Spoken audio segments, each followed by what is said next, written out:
This is my dog Bronco. Anyway, I recorded the video and it came out to 20 minutes, so I got it divided into two parts. Here's part one. So this is kind of a review that I've been wanting to do for a while. Forgive my stuffed up nose. I have a very stuffed up nose. I am a person who has allergies and nasal polyps, and in general I have a stuffed up nose. So here we go. First thing first. Let's see here. This is a Knights Armament SR-15, by the way, Mod 2. As you can see inside here, it is empty. Boom.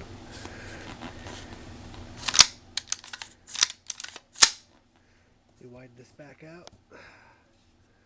Refocus. This is a new experience for me. Got this set up on a tripod, and it's manual focus with this video camera. This is a Troy Battle Mag that's in there right now. The only thing I've done to upgrade this rifle, I've added this to it, which is an Inforce WMLX. I think it's the 500 lumen light. Pretty bright light. Works real good. But it's got the pressure switch and the little protection thing so it doesn't go off in the bag. Let me refocus that. Oops. There we go. I can see that a little bit better. Knights Armament flip up sights in the front. They're pretty nice. My rifle came with the standard A2 flash hider. I know some have a 3-prong QD for the for quick detach for the suppressors, I guess. I contacted Knights about that. I'm actually fine with the standard A2. It works for my needs. I don't use suppressors. I'm not licensed for all that kind of stuff. I added the ACOG TA31F, which is a red reticle chevron calibrated for 223.556. And then obviously this is not the original grip either. It had a standard A2 grip on it when I bought it, and this is a Magpul MOE.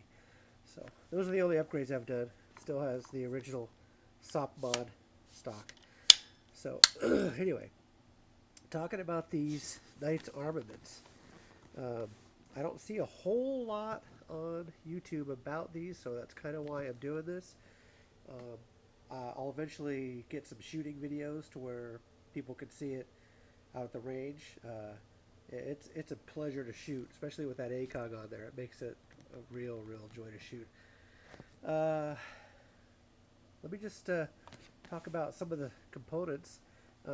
Things that separate the Knights Armament from other brands of ARs are a lot of stuff in the lower, which make it ambidextrous.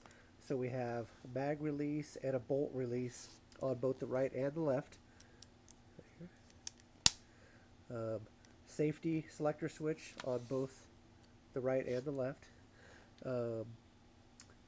Let's see here. That's pretty much it for the lower as far as what makes it different from other. Let me take the mag out of there. So yeah, you got a bolt release here and a mag release on this side. Mag release on this side and a bolt release on the other side as well. And it's your safety selector. So pretty cool. Let's see here. While we have this like this, and it is empty, let me go ahead and do a couple of trigger pull tests.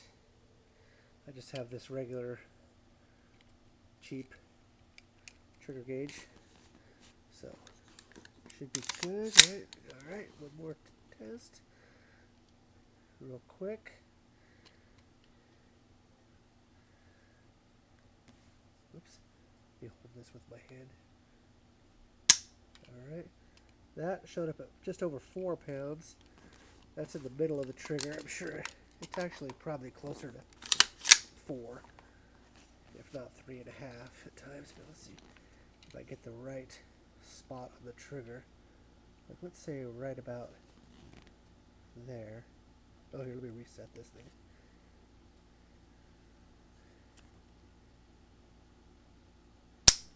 That shows up right at 4.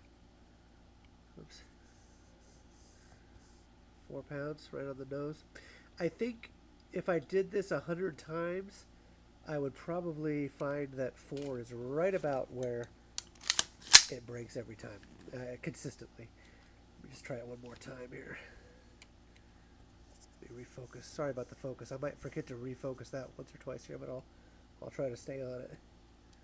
Here we go. Try to get right down to the bottom of this thing. Nope, that's right at 4. I think 4 is right about where we're going to see this thing consistently setting, and I can tell you, that the trigger is actually here. Let me focus. It's crisp, very minimal take up. It's 2-stage. The brake is extremely crisp, and obviously fairly light at 4 pounds. Reset. Show you here. Very, very, very, very little reset. There's that take up. It's one of the best out of the box AR triggers I've ever had. It's very light. So let's go ahead and take this thing down while we're here. Here, let me go and reset the hammer. All right.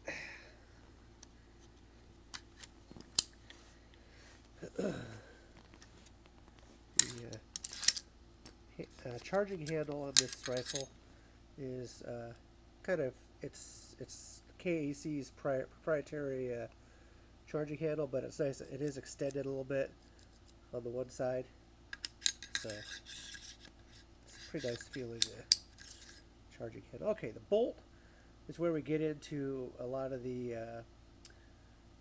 features of the Knight's Armament that are very, very unique to them. This is what's called the E3 bolt. Oh man, look how dirty that is. Oh shit, sorry. Well, hold on a second. Not much I can really do about this right now. I'm trying to wipe a little bit of this off with a rag. Alright. Ha! I just had this out shooting about a week ago, and I apparently forgot to clean it. Alright, so these rounded lugs are what makes the E3 bolt so special. Let me see if I can focus that a little bit better. Boom. Oops. There we go. The actual lugs on that bolt are rounded slightly, which really, really enhances the longevity of the bolt because it's just less wear. Less wear, less breakage, less chance of breakage. As far as I know, I haven't heard of anybody actually breaking one of these E3 bolts. I don't know that it's ever happened. If you haven't seen or heard of Ballistic Radio's test that they did on with this exact same rifle, a Knight's Armament Mod2 SR-15, just like this, they shot 20,000 rounds. I think primarily those were Freedom Munitions reloads, if I'm remembering that correctly. Anyway, they shot 20,000 rounds with 0 cleanings and minimal lubrication, and basically had 0 malfunctions. And the rifle still held right about at 1 minute of angle accuracy after the 20,000 rounds. Pretty remarkable. I think it's safe to say it's pretty hard to kill one of these rifles. If you take care of it, I think it'll last you. It'll last anybody a long, long time. Several lifetimes of a normal AR, probably. What else is different about this bolt and carrier? I'm not going to take the key out right now. I don't really have a tool unless I could use this